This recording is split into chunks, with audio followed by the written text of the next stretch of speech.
এই দুনিয়ার পুরো জীবনটা এটা হচ্ছে লালসাময় একটা জীবন, লোভ, মরিচিকা, মায়াজাল। এই মায়াজালে আমরা আটকে আছি, ফলে মৃত্যুর কথা আমরা ভুলে গিয়েছি। পাগলের মতো ছুটছি, আরো টাকা লাগবে, আরো খ্যাতি লাগবে, আরো যশ লাগবে, আরো দাপট লাগবে। আমার এত টাকা দিয়ে কি হবে? এত সম্পদ দিয়ে কি হবে? এত ব্যস্ততা দিয়ে কি হবে? তোমার স্টপ, থামুন, অনেক হয়েছে। আম্মা থামুন, take a rest, take a breath and think about death.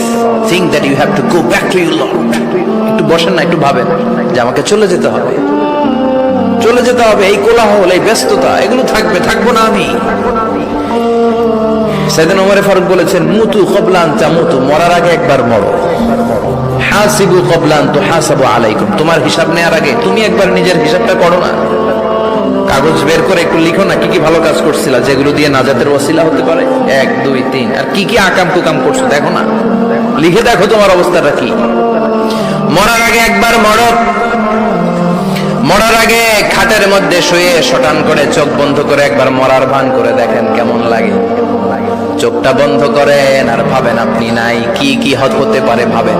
আপনার ছেলে মেয়েরা কান্না জুড়ে দিবে, আপনার প্রাণের স্ত্রী বিলাপ শুরু করে দিবে, বন্ধু বান্ধবের চিৎকার আর মাতম, স্থানীয় এলাকার মসজিদে ঘোষণা, অমুক এলাকার নিবাসী অমুক ভাই অমুকের ছেলে অমুক দুনিয়ায় নাই।